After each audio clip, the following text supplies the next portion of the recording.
तो क्या कहता है मीजनर इफेक्ट कि अगर मैंने अपने सुपर कंडक्टर को कहाँ रखा, मैग्नेटिक फील्ड के अंदर रखा, और उस टाइम पे जो टेम्परेचर है वो क्रिटिकल टेम्परेचर से ज़्यादा दिया है, तो मैग्नेटिक फील्ड लाइंस अपने आप इसमें से पास ऑन हो जाएंगी। बट वहीं अगर मैंने सुपर कंडक्टर को मैग्नेटिक फील्ड के अंदर रखा और उस टाइम पे जो टेम्परेचर है वो क्रिटिकल टेम्परेचर से कम है, तो जो मैग्नेटिक फील्ड लाइंस है वो ऐसे पुश आउट होकर बाहर से ही निकल जाएंगी। ठीक है, इस इफेक्ट को हम क्या बोल देते हैं, मीजनर्स इफेक्ट बोल देते हैं। ठीक है, नेक्स्ट हेडिंग डालो इसके बाद रेजिस्टेंसेस इन सीरीज। सीरीज के अंदर रेजिस्टेंसेस को हम कैसे कनेक्ट करते हैं और क्या फॉर्मूला।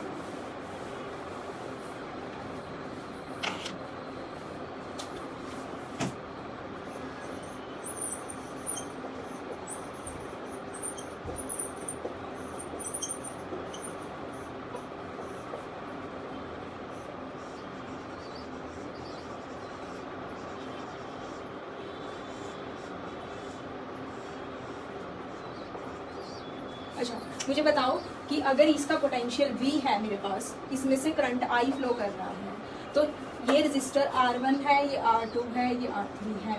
तीनों रेजिस्टर्स के अंदर क्या चीज सेम रहेगी, करंट सेम रहेगा या पोटेंशियल डिफरेंस सेम रहेगा। सीरीज के अंदर जितना करंट इसमें से आ रहा है, तो R1 में क्या सेम करंट जाएगा, R2 में, R3 में वही I करंट जाएगा या डिफरेंट करंट। करंट डिवाइड करता है सीरीज में या नहीं, नहीं करता। श्रेयास नहीं करता। ठीक है, तो सेम ही करंट जाएगा। इसके अक्रॉस भी कितना करंट होएगा, I। इसके क्रॉस भी कितना करंट होएगा, I। और इसके क्रॉस भी कितना करंट होएगा, I। ठीक है, बट इस पोटेंशियल जो होएगा वो तीनों में अलग अलग होएगा। अगर करंट सेम है तो क्या डिवाइड कर रहा होगा, पोटेंशियल। ठीक है, तो इसके अक्रॉस कितना पोटेंशियल होएगा मुझे नहीं पता, मैं V1 मान लेती हूँ। इसके अक्रॉस कितना होएगा, V2। इसके अक्रॉस कितना होएगा, V3। ओम्स लॉ क्या कहता है, V = IR। ठीक है, तो सीरीज में हम रेजिस्टर्स को कैसे कनेक्ट करते हैं, यहाँ से मुझे R की वैल्यू निकालनी है तो मैं क्या लिखूंगी, V/I। ठीक है, तो टोटल पोटेंशियल क्या होएगा, इसके लिए बताओ पहले, इसके लिए रेजिस्टेंस की वैल्यू कितनी होएगी, R1 की वैल्यू कितनी होएगी, V1/I, है ना, समझ लो पहले। R2 की वैल्यू कितनी होएगी, V2/I, और R3 की वैल्यू कितनी होएगी, V3/I। ठीक है, ये होएगी। तीनों को कंबाइन करेंगे तो हमारे पास क्या बनता है कि जो रेजिस्टर्स हैं इक्विवेलेंट रेजिस्टर आएगी, रेजिस्टेंस आएगी वो सिंपल R1 + R2 + R3 करके मिल जाता है। ठीक है, तो क्या रिजल्ट निकल के आता है मेरे पास कि तीनों के तीनों रेजिस्टर्स को मैं डायरेक्टली ऐसे ऐड कर सकती हूँ। ठीक है, कैसे निकल के आया, यहाँ से देख लो। मुझे V = IR पता है, इसमें से इसको कंबाइन करो, V1 V2 V3 तीनों को प्लस करूंगी तो क्या बनेगा, और नीचे तो बेस I सेम ही है। ठीक है, तीनों को अगर मैं डायरेक्टली प्लस कर रही हूँ और वो क्या है, R1 + R2 + R3 है। पोटेंशियल जितना टोटल पोटेंशियल है वही यहाँ तीनों पे डिवाइड हुआ, तो क्या हुआ, टोटल पोटेंशियल तीनों को प्लस करके V/I भी बना, यही बना ना। ठीक है, तो वही कह रहे हैं कि हम रेजिस्टर्स को क्या कर सकते हैं, डायरेक्टली ऐड कर सकते हैं, या इसके डेरिवेशन करने की कोई जरूरत नहीं है। इसके लिए तुम्हें सिर्फ इतना पता होना चाहिए कि सीरीज के लिए R इक्विवेलेंट डायरेक्टली होती है, बट जहां हम कैपेसिटर्स कर रहे थे सीरीज में वो उल्टे थे, है ना। कैपेसिटेंस कैसे आती थी सीरीज में, ऐसे आती थी,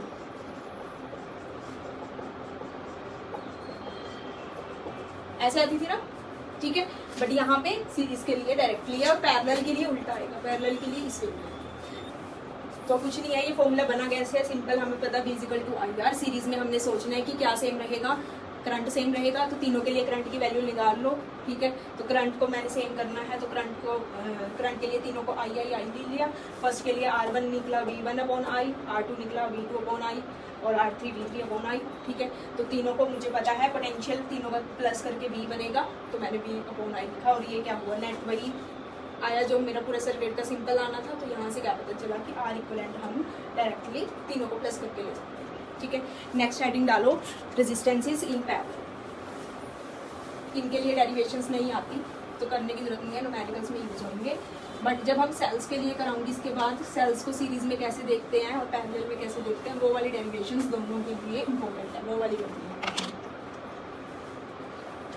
नेक्स्ट हेडिंग डालो, रेजिस्टेंसेस इन पैरेलल।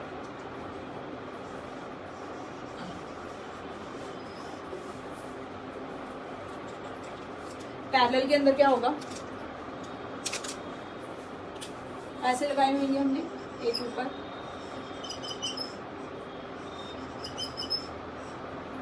और इसको बैटरी से कनेक्ट करना। लेट अस सपोज इसका पोटेंशियल V है, I करंट जा रहा है, ये R1 है, ये R2 है, ये R3। बताओ पैरेलल के अंदर क्या चीज सेम रहेगी, करंट या पोटेंशियल? क्या डिवाइड करता है तीनों में? करंट डिवाइड करेगा। इसमें से मान लो I1 करंट जा रहा है, इसमें से I2 करंट जा रहा है, इसमें से I3 करंट जा रहा है। ठीक है, क्या चीज सेम रहेगी तीनों के क्रॉस? पोटेंशियल सेम रहेगा। तो V पोटेंशियल होएगा, यहाँ पे भी V यहाँ पे। ठीक है, तो मैं किसके लिए वैल्यू निकालूंगी? जो चीज डिवाइड करती है।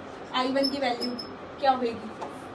Current in first resistor I1 V is equal to IR होता है, V is equal to IR। तो I का फॉर्मूला V अपॉन R बना। ठीक है, तो मैं लिखूंगी V अपॉन R1। ठीक है, I2 के लिए क्या होएगा? V अपॉन R2, और I3 के लिए क्या होगा? V अपॉन R3, है ना। और मुझे क्या पता है कि तीनों को करंट प्लस करके फिर से क्या बन जाना है? I ही बन जाना है। तो मैं इन तीनों इक्वेशंस को अगर प्लस करूं तो मेरे पास क्या बनेगा? I is equal to I1 plus I2 plus I3। ठीक है, equal to V upon R1 plus V upon R2 plus V upon R3। ठीक है, यहाँ से V कॉमन ले लूँ तो अंदर क्या बचा? 1 upon R1 plus 1 upon R2 plus 1 upon R3। ये बना। V इधर गया डिवाइड में, तो I अपॉन V बना।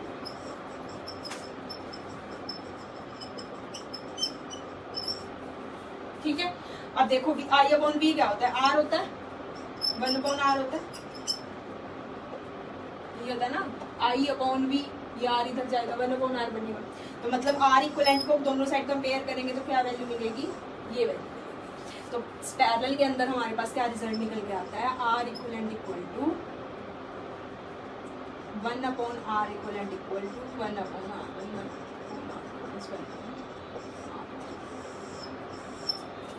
आया समझ? नोट करो इसको। अब देखो,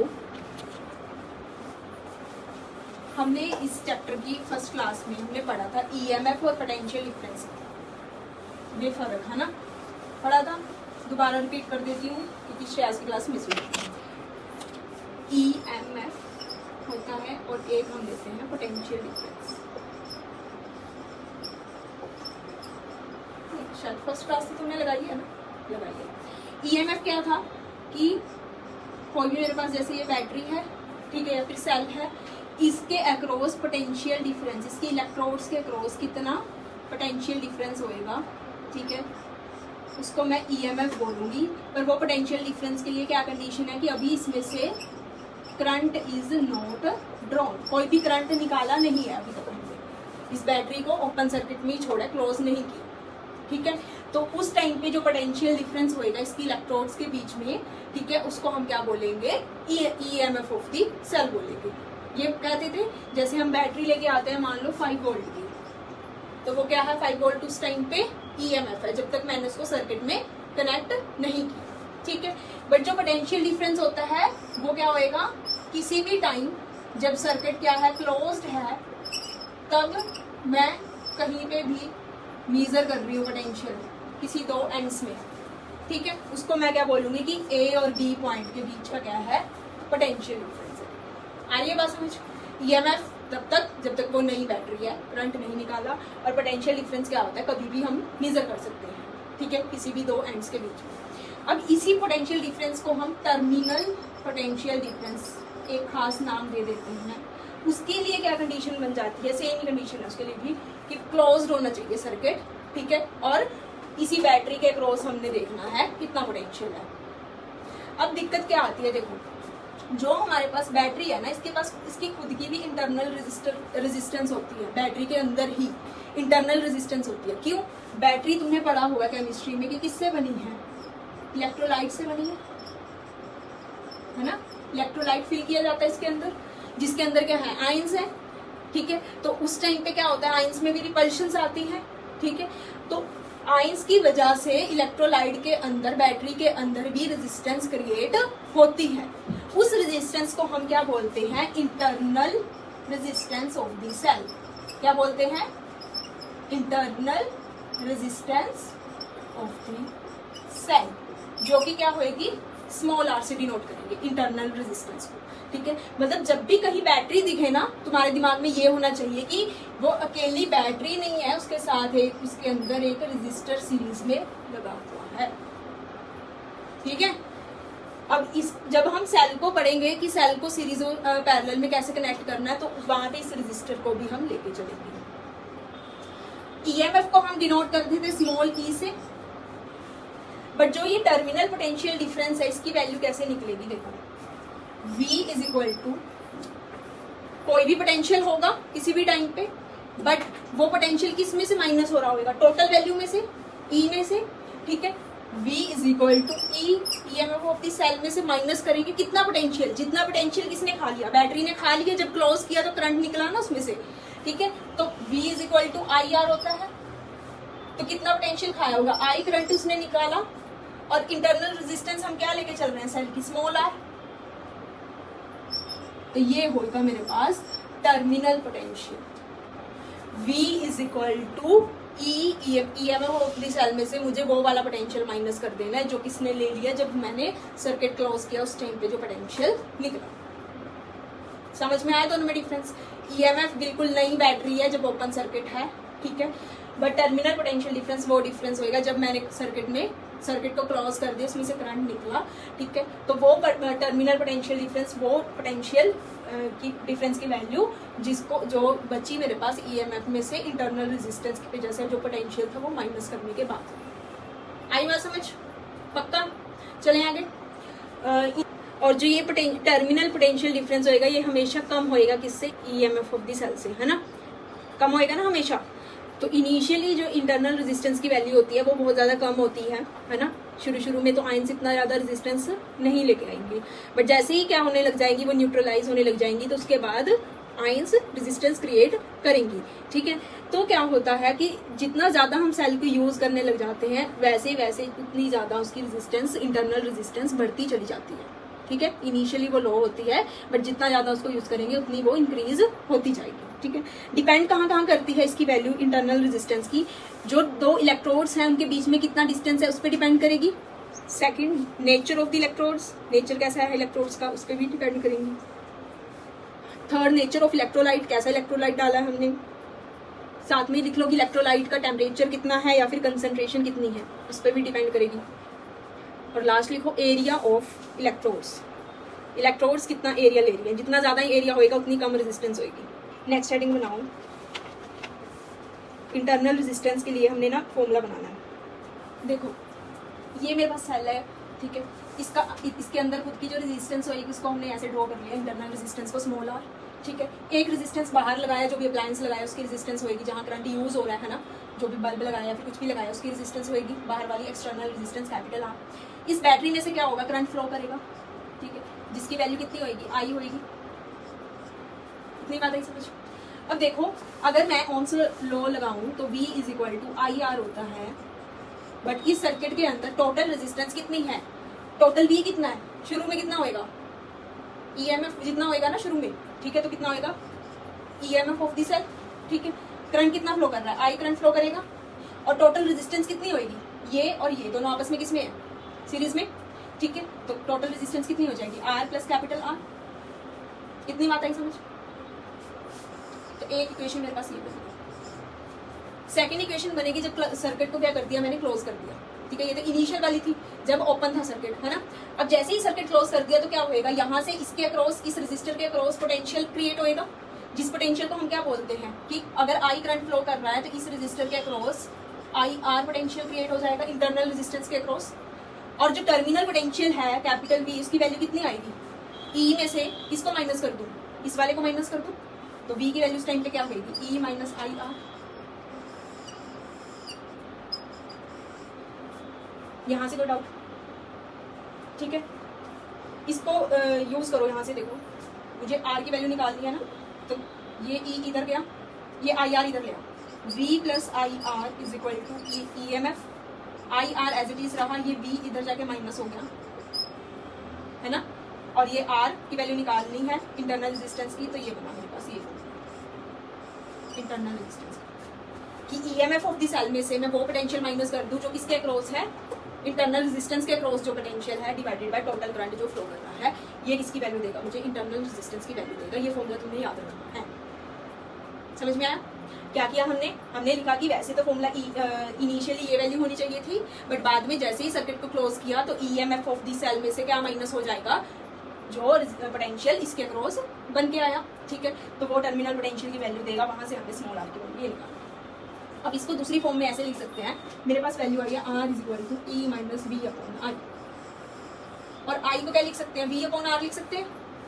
we is equal to I R होता है, यहाँ से आई को मैं और क्या लिख सकती हूँ, वी अपॉन आर लिख सकती हूँ। तो वही इस आई को अगर मैं वी अपॉन आर लिख दूँ तो आर ऊपर चला जाएगा, तो इस फॉर्म में भी आंसर आर।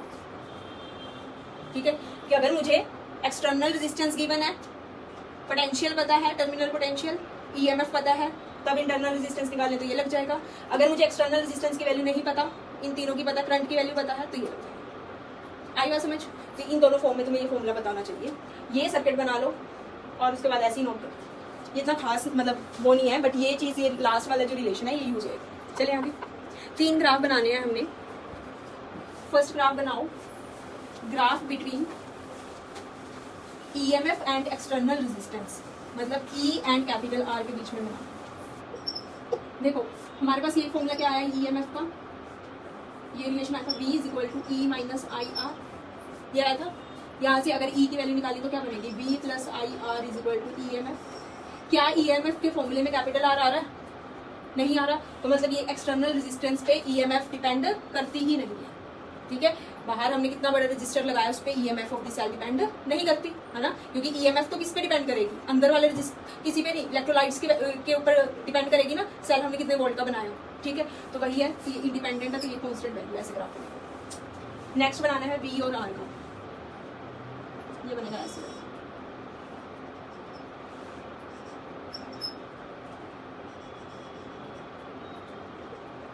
और एक बनाना है हमें V और I का,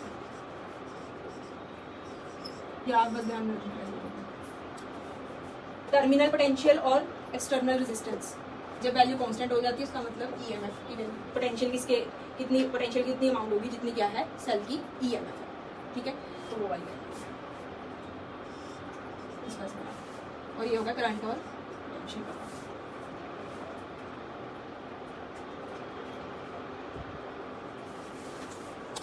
यहाँ पे जो वैल्यू आती है वो एक्सएलएन बाय आर आती है,